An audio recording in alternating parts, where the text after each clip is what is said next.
Ooh.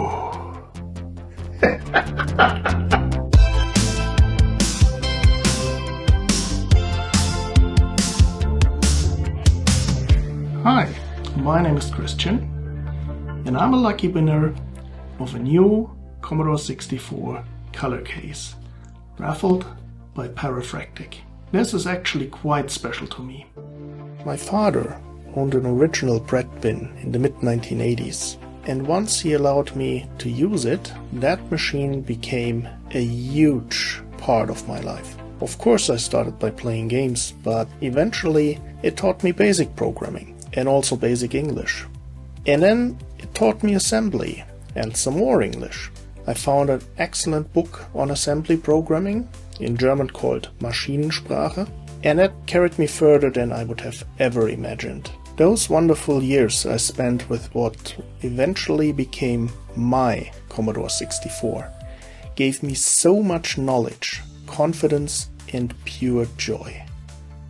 They inspired me to participate in science fairs, to study, to see the world, and eventually even collaborate with some of the people whose books taught me so much.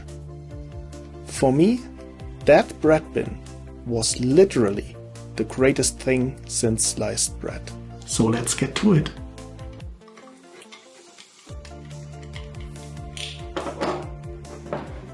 Oh, nice. What color we got?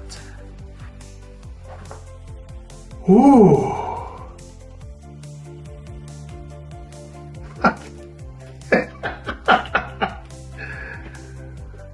Well, actually blue's my favorite, and this blue is gorgeous. Oh yes. And I got just the tenant for it. Let's get you moved, little guy. Reset switch, fast loader selector, but no fast loader ROM. Still, the board is working fine.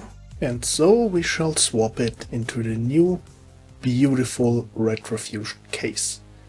First the screws come out and the keyboard is taken out. Now I'm grabbing the RF shield, which used to be mandatory in Germany in the 1980s, but the agency that mandated it no longer exists. Still, the thing serves a very valid purpose these days. The chips inside the C64 are old, and the warmer they get, the shorter they will last. Since they're literally irreplaceable, I am now removing the old thermal paste from this RF shield, because it also doubles up as a heatsink. You can see the white 1980s style thermal paste, which is completely dried out and basically just a white powder adhering to the metal. Now I'm wetting those Q-tips with isopropyl alcohol, which is a pretty good, non-toxic, somewhat environment-friendly way to get most stuff off, especially with a little bit of rubbing, and it's inexpensive. And it's friendly to electronics and doesn't corrode anything. Now that the shield is clean, we can start removing the leftover residue from the chips. As you can see, the designations of the chips now become readable, where before they were obscured. Once this is done, that board is ready to be transferred. So again, more screws, and out it pops into the new one, and put the screws in.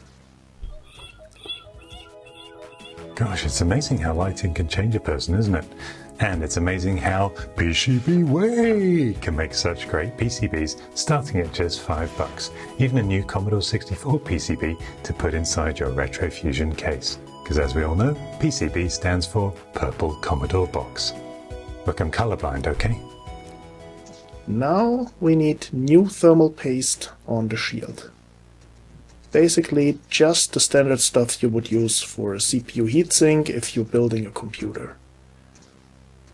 The one that I'm using happens to be Arctic MX4, but that's just what I had at hand. Any modern, normal, and not completely dried out thermal paste will do nicely. Now this came with a nice little spatula, so I'm spreading the paste around. And since there's some left over on the spatula, I'm putting the leftover part on the chips. Once that is done, quick check whether it fits and put in all the screws.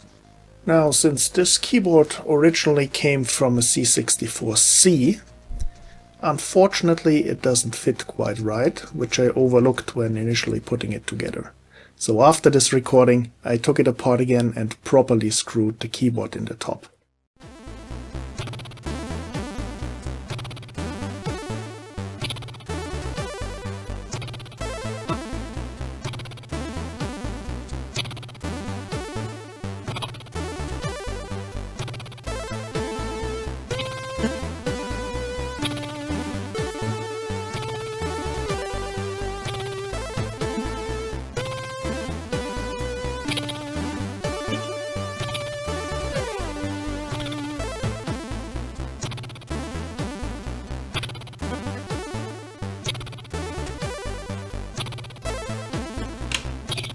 After the case swap, a quick function test is in order. For simplicity, I'm hooking up the C64 to an HDMI monitor using my Retroscaler 2X, while the floppy drive is emulated by a tiny Pi 1541 board just visible in the background, if you know where to look.